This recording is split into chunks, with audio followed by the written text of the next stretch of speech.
ሰላም ሰላም ሰላም ለእናንተ የሆነ የስንዱ ቻናል ተከታታዮች እንዴት ናችሁ? ሰላም ባላችሁበት በዓለም ዳርቻ ሰላማችሁ ብዝዝት ይበልልኝ።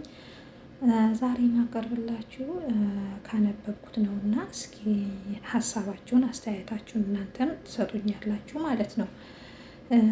ርዕሱ ያኔ አላገባም ይላል እና ስሜ የትና የት ማሞ ይባላል። የፕሮቴስታንት እምነት ተከታታይ ነኝ። የምኖረው ካናዳ ካልጋራ ውስጥ ነው። ብዙ ሰዎች አንቺን የመሰለች ልጅ እንዴት አታገባም? እድሜ እኮ ይሄዳል፣ ውበትም አንድ ቀን ይረግፋል። ስለዚህ አግቢ ይሉኛል። አንዳንዶቹ እንዳውም ይጸልዩልኛል። አንዳንዶቹ ደግሞ ሰው እስከመጠቆም ይደርሳሉ። እኔ ግን መልሴ አላገባም ነው። ቆይ ለምን ማግባት ትዳር መያዝ አልፈለግኩኝ? ቀድማችሁ አትጠይቁኝም? አግቢ ብቻ የምትሉን አለች እና ምክንያቴ ብዙ ነው፣ በጥቂቱ ልዘርዝር አለች። አንደኛ ብዙ ባለትዳሮች አያለሁ፣ አንድም ደስታ የላቸውም፣ አንድም እንደ ጠላት ይተያያሉ ትላለች። ሁለተኛ አብዛኛው ባለትዳር በሚስቱ ላይ የሚሄድ ውሸታም ነው። ሶስተኛ ቸርች እንኳን መጥተው አብረው አይቀመጡም፣ ትዳራቸው ውሸት ነው። አብዛኛው ባለትዳር አስመሳይ ነው፣ በትዳሩ ውስጥ የሚቆየው ለሰው ብሎ ነው። አምስተኛ ፍቅር የተባለ ነገር የላቸውም፣ በትንሽም በትልቁም መጨቃጨቅ ነው። ስድስተኛ አብሮ መታየት፣ እራት መውጣት፣ ቫኬሽን መሄድ አይፈልጉም። ሰባተኛ አንዳንዶቹ ለምን ተጋብተው እንደሚኖሩ እንኳን አያውቁም።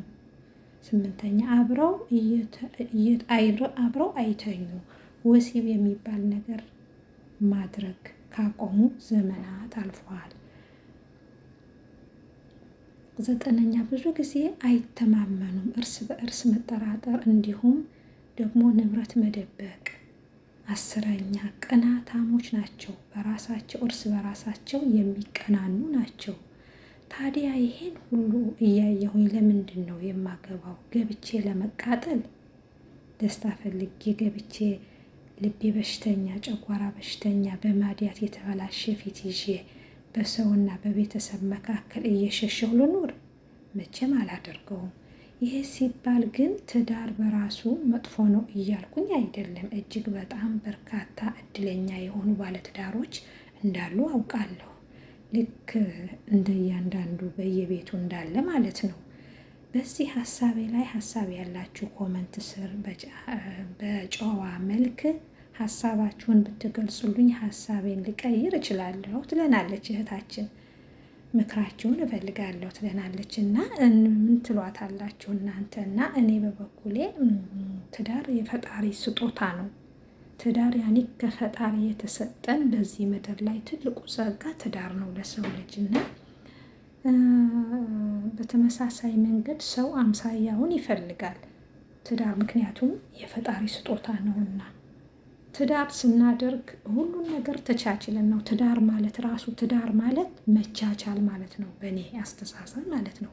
ትዳር ማለት መቻቻል፣ ሁሉን ነገር የሚመጣውን ነገር በትዕግስት መሸከም፣ ማሳለፍ። ክፋት ቢመጣ፣ ችግር ቢመጣ፣ ጭቅጭቅ ቢመጣ፣ ነገር ጸብ ቢመጣ በመነጋገር በመወያየት በተረጋጋ መንፈስ መነጋገር መወያየት ነው ትዳር ራሱ እና ትዳር የፈጣሪ ጸጋ የፈጣሪ ስጦታ ነው እና እህቴ ትዳር ማግባት አለብሽ። በአሻጋሪ በምታዩ ነገር ሁሉም ሰው እንደዛ አይደለም።